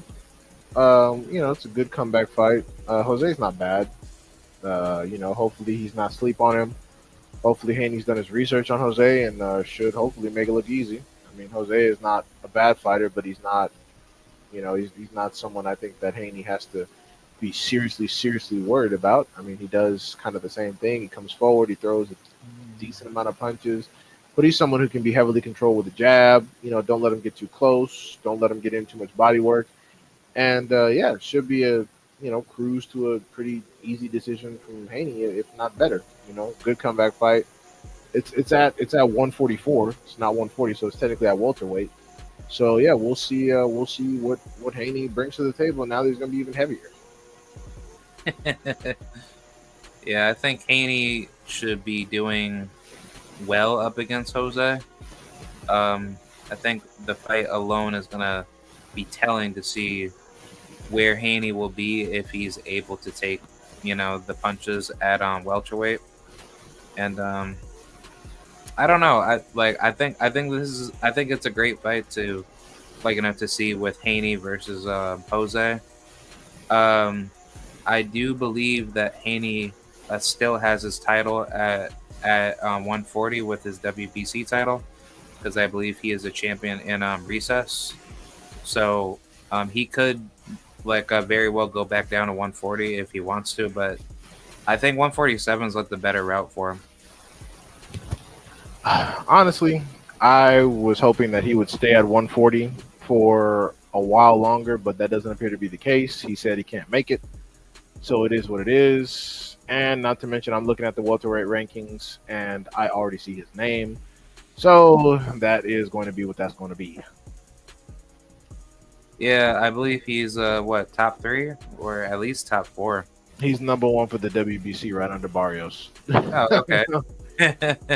Wait a minute. Tank fans are gonna get mad and say, "Well, why is Devin moving up I'm moving up to fight Mario Barrios that Tank already beat? That's a Tank leftover. Devin's ducking everybody at 147, like Jerron Boots Ennis and Montes Stanionis and all them guys." Well, I hate the fact that he's looking at another Tank leftover too. I don't like it. True. Yeah, I really don't. Not even because I give a shit what Tank or his fans think, just because I don't think it's the right move. I don't think that him going to 147 right now is the right move either. Personally speaking, because there's a lot of good work to be done at 140, and we don't know what what his constitution is going to be like at 147. I mean, these guys are huge. Most of them punch real hard. So it's hey, this is going to be some Icarus. This might be some Icarus flew too close to the sun type shit, because Roy Jones was a monster until he went too far up in weight, and then he started getting knocked out everywhere. So it's hey, and mind you, I'm not, mind you, if even if the Ryan situation didn't happen, I would still be concerned about the Haney moving to 147. I mean, shit. Look how hard Yeah. look how hard Tank punches. Tank would have trouble at 147. There's a lot, man, dude. Like shit. Dude. Like y'all, you remember that dude that Boots fought Karen? Yeah. Karen fought around and get a decision on Tank. Yeah, Karen, he's a very good boxer, and even though he doesn't keep his hands active when he's throwing, but if he had like more fundamental like style to actually like sit down on his punches and actually like put in some like good heavy loaded pressure, he could be like a threat. It's just that with him, like he just likes to be outside heavy, and he's not really like fighting well on the inside. So I mean, Karen can very well like beat a guy like Gervonta Davis or anybody from like the lower like on weight classes, because it's like the welterweight division. Like I've always looked at like the welterweight division to be like the deadlier divisions in boxing, and I look at 140 to be like a boot camp division to the welterweight division, because like I remember this one time on Artman Boxing's channel, and do you know that one weirdo named Romboy Fresh, right? So, he's the dude that's like a super Crawford stand, right? Yeah. He said in the past that 140 like was like the best division in boxing, and I was telling him like who's really good at 140, and he was saying like, man, everybody's great at 140. There's so much great competition. Take a look at Top Rank and all these like up and coming killers, and I'm like, who are these killers that that you're talking like about? And slowly, he only just slowly but surely they've all been weeded out. That's why you don't listen to dudes like that. yeah. They've all fallen off. Josh Taylor didn't amount to shit. Tiafimo hanging on by a thread. All the other dudes are gone. Like, come on, like, yeah, nah. I mean, hell, even with Haney there, I'm sorry, but 140 is not the most entertaining division to me. Honestly, the best division used to be 154. Yeah, 154. That used to be the best. Back when J Rock heard the Charlos were getting active, that used to be the funnest division ever. And then everybody started taking losses, and then people stopped wanting to fight. See, yeah, everybody. To me, that's how I gauge what a fun division is. When you have a division where all like the top 10 are undefeated, the division's usually boring. But when you have a division where all the top guys are taking L's, that means that the best are fighting each other and people are getting knocked off. That's why 126 is so exciting, because all the top guys have L's. Yeah, another division that I like that's very competitive is I might want to say 175, but I feel like 175 not competitive. Bivol and better be a beat the hell oh out yeah, true. like those between those two, they're gonna smoke everybody. I mean, Benavidez is up there now, so that might be something. But I don't know if Benavidez beats Bivol. I don't know about that. Yeah, I don't know. I mean, does he have the ability? Sure, but I mean, like people give David a lot of credit because he was like giving Triple G and Bivol good work in sparring. But I'm like, hey, dog, this ain't sparring, homie. You know. And people can say what they want, but David Morrell Jr. did some good work. Even got a knockdown. Yeah, he was. Yeah, he was doing very good. Like if you're talking about the David Benavidez fight, right? Yeah. He did very well. In my opinion, he did very well. Even got a knockdown. He just didn't win the fight. And that happens. But Bivol is a more sophisticated operator than Morrell, and if I think if Morrell fought Bivol, I always thought that Bivol was better than Morrell. So, yeah. I mean, we'll see. I'm not saying Benavidez has no chance. It's going to be an interesting fight. It's probably going to be close. But, Bivol is something else. And honestly, I think that if Bivol can handle Benavidez's power, like he didn't handle it great, but he handled it. I think that he can probably handle whatever Benavidez brings to the table. The difficulty is that Benavidez goes to the body a hell of a lot more than anybody Bivol's ever faced. Like nobody's really taken it to Bivol's body. So that's one thing we're going to have to see if he can actually handle or if he's just going to fold like other people. Yeah. I was going to say that the division that I was also thinking that's also competitive was possibly 122. That was the division that I was thinking about. And Mo Boxing says, "What's the thoughts on Chris Eubank versus Conor Ben?" Oh hell. They've been trying to make that fight for like 2 years. A couple of bumps. PEDs, the Just PEDs. yeah. I mean, they're that honestly that fight is trash. I'm not really looking forward to it. I don't like either dude. But honestly, so I'm kind of torn. Eubank, Eubank is the one that has been more active, you know, ish. I guess didn't have a suspension. He goes through a lot of coaches. He's the one that's clearly been trying to hone his boxing skill to compensate for a lack of power. Ben is not very straightforward. Doesn't have a lot of finesse. Doesn't have a lot of skill. Chin in the air, whatever. We don't know how he's gonna fare now that he's coming off the drugs because usually when someone comes off the drugs, they look like crap. They look like trash. Like look at Oscar Valdez's career since he came off that tee. He's been getting his ass whooped all over the place. So it's like we don't know what's gonna happen currently. Currently, I wanna lean Ben because he's comfortable moving up in weight because it's gonna be at like middleweight, right? Yeah, that's what I'm hearing. And Ben has only ever fought at like 154, so it's like I don't know. So I'm currently leaning Ben, but I gotta watch more tape before I make a definitive decision because Eubank, like I said, coming off the drugs, Eubank's been at the in the division longer. So coming off the drugs, Eubank might get a decision. Who knows? He might be able to just stay away from his power. Work the jab, dance on him. Dance to a decision. But and also he might get knocked the hell out because Liam Smith knocked his ass out. So, because we don't know. We don't know. Like Eubank is incredibly inconsistent. Eubank is one of those dudes. He can he show up, it'll be great, or show up, it'll be horrible. Like we don't even know. Yeah, I think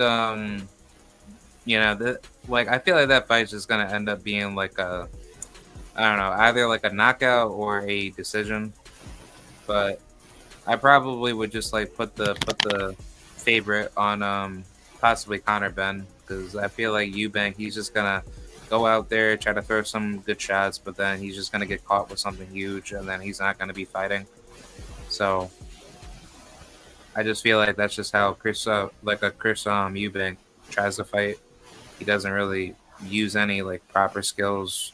And I mean, I've watched Conor Ben fight like back in the past. I was at like the Richardson Hitchens versus um who's that one guy? Jose Zepeda. Yeah, I was at that fight, and he fought that Mexican dude, and like Connor's not that bad of a fighter. It's just like all he does, he just throws like a bunch of power shots. It's just like most of his shots are usually just like very planted. He doesn't really try to move around to initiate like the jab in order to be more successful in the later rounds.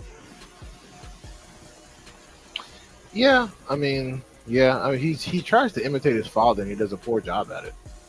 Because that's all Nigel used to do. Nigel just runs at you, power shots, hooks to the body and head. Yeah, he tries to imitate his father, and he just does a very bad job at it. Like Yeah. like I said, I'm not amped. I'm not amped about that fight. He comes in, tries to swarm. And I'm pretty sure that Eubank will be expecting that. That's why Eubank has been so thirsty to fight him specifically because he's a smaller guy. Looks like an uneducated brawler coming up in weight. It's just like, all right, man. Like I don't know. Like these two dudes been trying to organize this fight for 2 years. It's like I don't know. I guess maybe in the UK this is a big fight, but I don't want to see this shit. It looks stupid. Yeah, UK boxing is mad boring. Like they do not create the origins of boxing. And also, like when their fighters come across the pond, they usually get destroyed. Like that's why when they were so amped up about Fury, because usually when those dudes come over here, they get washed. They get washed.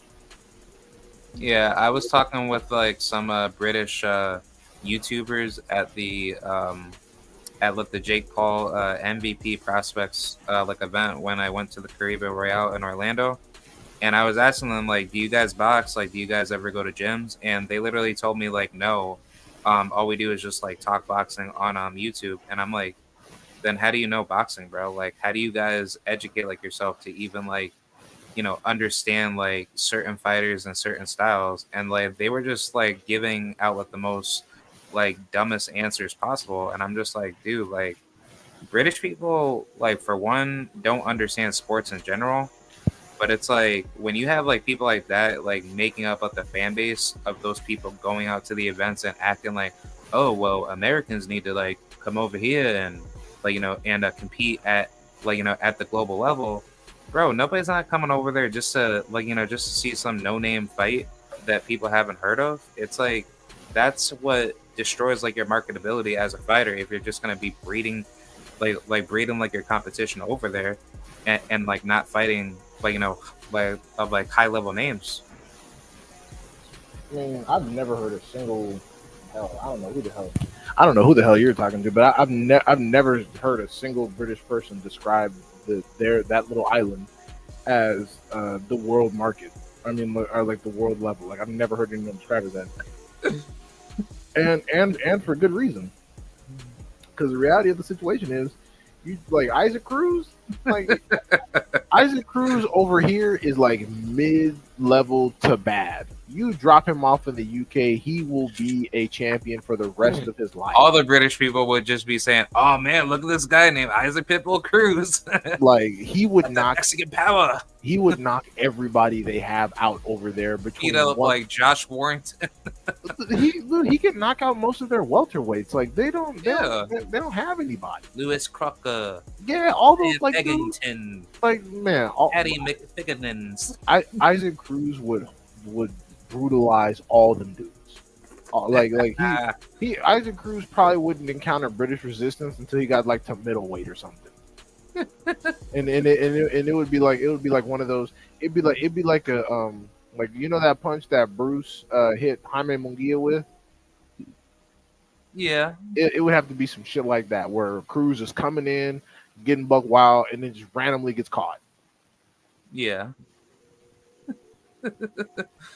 Yeah, I feel like most of what their fights are just usually like held down to like some crappy fighter just getting annihilated by some dude that no one has heard of, and basically like he's just getting like 20 plus like easy easy victories just to beat up on some like basically low level opposition that's just coming in just to get beat up. Like I'll use that one fighter like Peter McGrail, right? Like he's like super trash. Like I don't like him, but he was like whipping on like the worst opposition possible, and I'm just like, bro, like how are you like keeping yourself like so confident to think that you're good?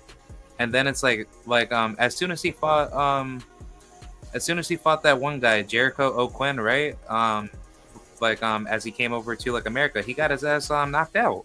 I'm like, dude, like you are super trash, bro. Don't ever come over here. That's interesting to say that because I actually like both the McGrail brothers. I mean, obviously Joe is the better one, but I like both of them. I don't really mind them too much. Yeah. I think if they work on their adaptations and come over here and stay over here, they have a chance to make some stuff happen. I don't think I heard you. I think your volume's low. Oh, I said that I actually like both the McGrail brothers, and if they come over here and stay over here, they actually have an opportunity to make some stuff happen. Yeah, definitely. Yeah, they just have to, they have to make some style adaptations. But yeah, Joe is obviously the better one, because he's the smaller one. But, Joe. Yeah, Peter's horrible. I don't like Peter. I like Peter. I think he just got a little bit lackadaisical, and O'Quinn had got a good punch in. But I think that Peter has probably fought the more experienced and diversified talent. So now Joe got to get his stuff together and and also get in there. Yeah. I also like that one other fighter, like Craig Richards. He's also decent. Oh yeah. He fights at 175, right? Yeah. Yep. Yeah, that's the fight that Canelo thought that Bivol was soft in because Craig Richards was getting some good work in. Yeah, I remember he was knocking Bivol's head back, and Canelo was like, "Oh, maybe we can beat him." Nope, that's not how that works, sir. Yeah, the one thing I really wish boxing had was more tournaments, and I feel like tournaments should just take over and just not have the sanction bodies be a thing. But honestly, the sanctioning bodies weren't so much of an issue back when we had one universal platform where all the promoters can go and and have their fighters fight. Like we used to have HBO. Oh yeah, box TV, right? Yeah, well, I mean, we used to have a bunch of different things. Yeah, TV KO. That was back in the 90s. Yeah, so we used to have a bunch of different avenues where the promoters can get together and use one platform. And what's the name? Turkey is trying to recreate that, but it depends. And now it's more so promoters disagreeing than anything. Like it's promoters disagreeing, promoters not wanting to sacrifice their cash cows, and it's it's getting to a problem. And then fighters also not wanting to fight because they see people making a whole bunch of money fighting nobody. They're like, why in the hell should I have to fight a dangerous fight and that guy isn't fighting anybody and he's making more money than I've ever made? Like, why is that fair? So there's a lot of that going around too. Just fighting like a bunch of weak opposition. Hey, we got dudes that are fighting. Who's trash? I don't know. I don't want to be too disrespectful, but we got oh yeah, we got dudes fighting people like Conlon, fucking and they're like, hey, why do I or like Barroso, that dude that was supposed to knock out Rolly, got a bunch of dudes fighting like dudes like that getting massive money. People figure, why am I taking risks? Yeah. I mean, it's just very sad. Like personally for me, like the reason why I would like to see tournaments, be like a bigger norm. Like ideally, I think like if you had most of the best fighters constantly competing in like active tournaments where, let's just say if big networks want to get together to work with big companies to like sponsor heavily loaded tournaments, those fighters that are at the top of the top, they can get paid out big money for getting in, and then as you keep producing like the better level like I should say like events for like the best fighters to to compete, that can create like a massive market where for the fighters that are coming up, they're always like staying active and they're proving themselves to beat the best level opposition to develop their careers a lot faster for the biggest amount of money. I mean, yeah, there'll be a bunch of ways to improve boxing, but we have to give fighters and promoters an incentive, and also we probably need to re-centralize. And I don't want to re-centralize with Turkey. There's like making people take all these long flights. Like, come on, like Saudi Arabia is not supposed to be the center of sports entertainment. That's not no. Like, dude, am I cool with the fights they've been putting on? Sure, but I don't want them to maintain this dominance in perpetuity. I don't want Saudi Arabia to be where everyone goes to box like that. I don't want to deal with that. Yeah, people are now like talking like about Turkey Al-Sheikh trying to monopolize boxing. That's what he's trying to do. That's why he wants to buy everything. He bought Ring Magazine already. he wants to, he bought Ring Magazine already. He's trying to get he's in all the promoters' pockets. I don't like it. Not only is it under an incredibly oppressive, it's under one of the most oppressive regimes on planet Earth, and as a fighter, you have no legal relief. In the United States, if you get done wrong, you can sue somebody, and you actually have some choices here. Over there, you're screwed. Yeah, Saudi Arabia doesn't have like a legal defense, for you. Saudi Arabia doesn't even have doesn't even really have elections like that. They are an autocracy. They are a dictatorship. Yeah, dictatorship. So it's like pretty much just like Iran. Yeah. It's no different than Iran, no different than North Korea. People talk, and Russia publicly has elections, but we all know that's a lie. But Yeah. but yeah, it's like, do you really want to fight in that environment where you have no relief at all? Like you can't do anything, because then when people lose, they're gonna start complaining, and the first thing they're gonna say is, oh, because it's I fought in Saudi Arabia. Yeah, I fought in Saudi Arabia. The flight was too long. My water got it's just, maybe my water got spiked, or I was fighting the hometown guy, and they didn't want me to win. There was no way I was gonna win. It's too many factors. It's too many factors. Not enough legal relief. You know, I mean, he's just looking. Saudi is probably looking to break away from the monotony of the royal family and open up other markets and make some money. And unfortunately, the reality of the United States is that Americans don't. The American identity isn't attached to anything outside of money. Yeah. The Yep. United States doesn't really stand for anything. There are no there are no lines that you cannot cross there using money in the United States. The United Yeah. States, those lines are basically just tolls. You pay someone enough money, they'll turn off their moral sensibilities and do everything. There are no hard points for Americans to stand on. Like, for example, when it comes to Muslim culture, there are lines that you cannot cross, and it doesn't matter how much money you have. Like those dudes in France who drew Muhammad as a cartoon, they found out the hard way. Yeah. They get prosecuted for literally like a thought crime versus in America, people do that all the time, and In you know, America, people will debase themselves and throw away every value they've ever held for some cash, and it doesn't even have to be a lot of money. And that's why foreigners with cash can easily navigate America, but Americans can't easily go to other countries and navigate because those other countries they have lines that you cannot cross. They have certain points of integrity that supersede financial remuneration. Like it's just you cannot pay your way out of everything in other countries. In America, you can pay your way out of anything. yeah. Like in Saudi Arabia and Russia, there are some things you can do where it's bigger than money. Like you've made a mistake here and you're gonna pay, and not with money. So America's not like that. That's why people can easily come to America, buy everything. Like go to Saudi Arabia right now and try to start a business. See how that works out. No, like you can't because it's like super difficult.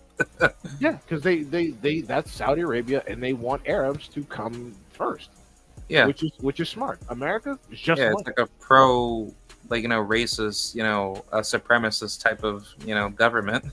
Well, it's just nationalist, but their government is basically an autocracy. They have a king. Yeah. Yep. Yeah, it's not like the UK where the king is ceremonial. No, the king is actually in charge in Saudi. That's why you can't be doing all that. Yeah. I find it crazy that that they do that, knowing that they have certain like I guess like officials that try to like designate themselves as like their own leaders, and then it's just kind of like a back and forth battle that they have. Well, I mean, so it's the royal family. It's the royal family that runs the entire country, and then there's a bunch of ministers and other things and familiars that are set up like cousins and uncles where they all have jobs. Yeah. Turkey happens to be the head, like the minister of sport or whatever their athletic head is, and he's the one that goes around trying to put on events. And he does things with music, he does things with like circus events and athletics and stuff like that. And now he's got into boxing. And honestly, the reason why Turkey's doing this is because he's gotten into boxing, seeing how easy it is to move money around, and seeing how dumb the people are that are involved. And he's probably like, oh yeah. And also because boxing, unlike other sports, is not regulated by a centralized national authority. Like he couldn't mess with the NBA or NFL because No, he wouldn't. He would. yeah, He would get. Yeah. yeah, you touching too much money there. Those are massive two massive money generating American traditions. You're not just Yeah. gonna come like he would have to go to the White House and shake some hands in order to get involved in the NBA and NFL. He would have to go that far because then he's dealing with other billionaires, and they're like, oh, you're not about to come in here and mess up our bread. No, he's not. He's not going to be touching Warner Brothers, trying to tell them what to do. Oh no, he's already making inroads into the into the movie industry. He literally took a photo today shaking hands with Zack Snyder. Ooh, I'm telling wow, you, everything can be bought. wow. The reason why he can't penetrate the NFL and NBA like that is because he'd be taking money away from them. Yeah, So that's why they're not going to let him in. But these pricks that make movies, oh please, they're yeah. you He can. Yeah. Yeah, you throw $100 million at them talking about you're gonna fund the next project, they'll bend over. They're nothing. Yeah, I No, was even he can going. get into soccer. Soccer is not even that serious in the United States. He could easily get into soccer. Don't nobody, man. Like he would struggle getting into soccer in Europe. Yeah, definitely.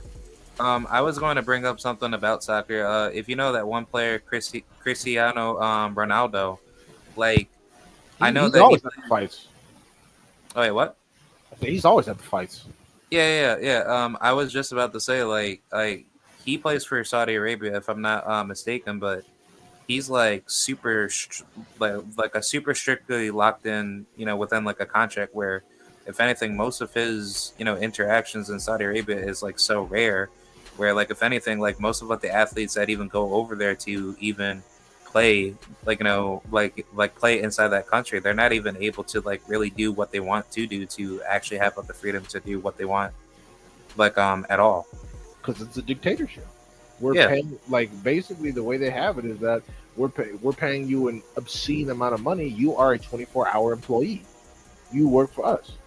No, I understand that soccer is the biggest sport in the world. It's not the biggest sport in the United States though. Nobody cares about soccer here. yeah. Soccer along with basketball, and I'll probably even say maybe definitely baseball, and then definitely boxing. Those sports are like heavily globalized. Well, I mean, boxing not even that big Oh comparatively. yeah. True. Like But I'll take that back. but Yeah, I'm pretty sure more people watch fucking Formula One than boxing. But no, yeah, I'm not saying that. I'm not denying that soccer is the biggest sport in the world. I'm saying that in America, he doesn't even have the financial incentive to touch the soccer here because I mean, what the LA Galaxy and some of the women's teams, like, come on, dude. No, yeah. he'd have to go to Europe and start buying them off because America is not globally competitive in soccer because that's not something we recruit for. Like most, like your average American is larger than your average soccer player, so it's like, it's like that's not like those are not. We don't manufacture quality soccer players as often as the rest of the planet. That's why we're not as competitive. What we do is we do the NFL, the NBA, the MLB, NASCAR, whatever. Those are the things that we do. So I'm saying that Turkey trying to get into soccer in the United States makes less sense than him trying to do it in Europe, somewhere else. Boxing, exactly. Boxing isn't that big in the UK for the same reason that soccer isn't that big in the United States. We Yeah. both don't produce the people to make the sports big. The UK barely produces quality boxers anymore, and we barely produce quality soccer players. So that's why that's the situation. I mean, they're trying to make it big in the UK, but the problem is, don't nobody want to watch that shit. They're people are hardly getting knockouts. It's two dudes from Birmingham and Liverpool, and they both can't. Nottingham, Twattingham, Yeah, it's like, Dumbledore. yeah, it's like no one wants to watch this Harry Potter shit. No one wants to watch this. So yeah, that's it's the same exact reason. Yeah, just lining up 20 and 0 dudes to be hyped up, and then after that, you just get sacrificed. Yeah, yeah, and yeah, Hey, what's up, Katie? like dude says, soccer, F1, tennis, darts, snooker, rugby, all is way better. Yeah, exactly, because that's what they produce. They produce people who are good at those things, and we produce fighters. And honestly, I'll admit this. We get a lot of assistance because not only is America a melting pot, but Mexico is literally attached to us, and a lot of fighters that we get that claim American are from Mexico. So we get a boost, yeah, because Mexicans, they have like I don't know a single Mexican, I don't know a single Mexican over the age of 40 that has less than 3 kids. I literally do not know a single Mexican person over the age of 40 that has fewer than 3 children. So they produce a lot of people. They produce a lot of fighters. So we are also a beneficiary of that. So it's not all the United States, but that's the reason. But then again, Mexico also produces soccer players. So that's Yeah, why they have more success globally than we do, and we don't produce soccer players because we don't make, America doesn't produce a whole lot of small, fast ass little people. So yeah, it is what it is. But anyways, what other topics we got? Because I got to be up early in the morning, so I'm gonna try to wind it down soon. yeah, definitely. I'll say like the final topic that I'll probably talk about is in terms of the I guess like the future for boxing overall. Do you think that Undisputed will be more like constant in the coming future? Uh, hell, not with the fans we got now. I mean, the fans today get more attached to fighters than they do fighting. They get more attached to boxers as opposed to the sport as a whole. So probably not. What they'll do is fighters they don't like, if they think that the fighter that they don't like will have a difficult road ahead, they will force them to be undisputed. But the fighters they like, they'll say it doesn't matter. It's the same. It's the same as Tank. But honestly, we should start calling that. We should start calling that. As opposed to the Mayweather effect, with the whole duck and smoke thing, we should call that either the Canelo or the Tank effect, because Oh yeah, true. both of those dudes have made substantial amounts of money fighting absolute garbage. Like Mungia and Berlanga, like come on, dude, like that, like Jesus. Those both of those fights should have never happened, especially since we've seen what can happen to Mungia at a moment's notice. My God, Yeah. I got taken out by a complete nobody, a Frenchman A French that had dude. a Frenchman that had like five knockouts. Like, come on, man. He was 26-0 with five knockouts. Come on, man. Come on, man. And Canelo went all 12 with that bullshit. Getting pummeled. Like ridiculousness. So yeah, I think in terms of undisputed, that'll be something reserved exclusively for fighters that most folks don't care for. Like Lomachenko, he would be loved regardless if he went undisputed or not. That's the situation. People would always love him. Oh, Lomachenko. It wouldn't matter if he went undisputed or not. People would still like him. Whereas other fighters are gonna have to go disputed to get an ounce of respect.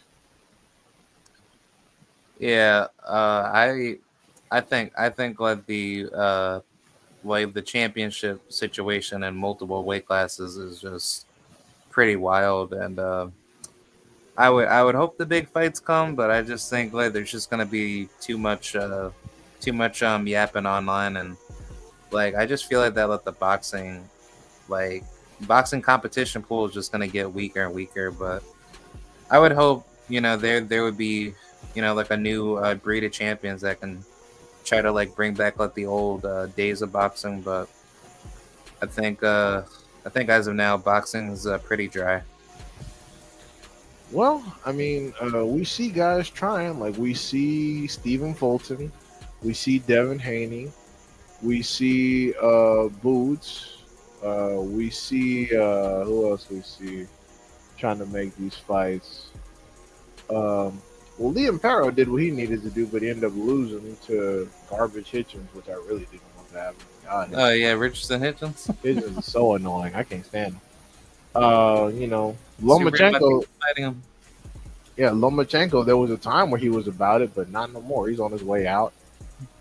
So yeah, I mean, it depends. We got to see. Like Emmanuel Navarrete. I think the only person he ever ducked was Shakur, which makes a lot of sense. So hey, I mean, he's pretty solid. Uh, you know, uh, Subra Matias. I thought he was pretty solid, but then I heard about him turning down Tiafimo. I was like, wow, you turned down Tiafimo, and he had Wait, a he turned down Tiafimo? That's what I heard. I heard he turned down Tiafimo, and it's crazy because Tiafimo, because it was allegedly because he had a broken hand, and I'm just like, bro, you could have beat up Tiafimo with a broken hand, but that's just that's just me. But apparently not, because he went and lost the Paro. So Yeah.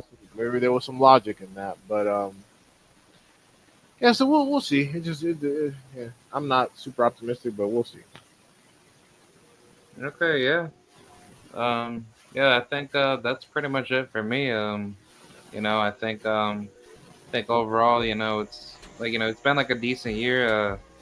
Like I like to see like the big names come back, like Errol Spence and all those guys. So uh, yeah, hopefully 2025 can give us a lot bigger fights in the future. Yeah, and Spencer's another one I forgot to mention. Yep. Yeah. He gotta get his training right, gotta find a new trainer, gotta get that lawsuit sorted, and then hopefully he'll be back against somebody. I don't know. I don't know at this point. Yeah, for real, man.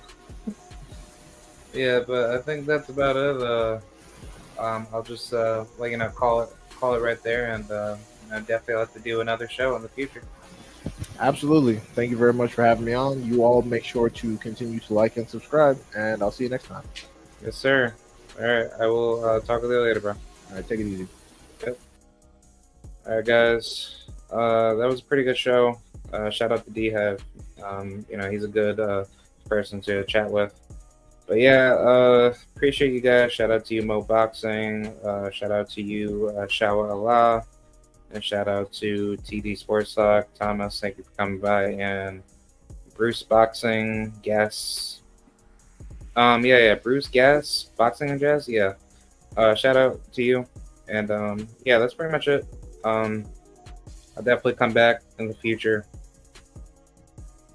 with more boxing content, and I will be going to boxing events soon in the future. So definitely stay tuned for that. I definitely have like a lot of big venues that I like to go to. But yep, I will see you guys, and thank you.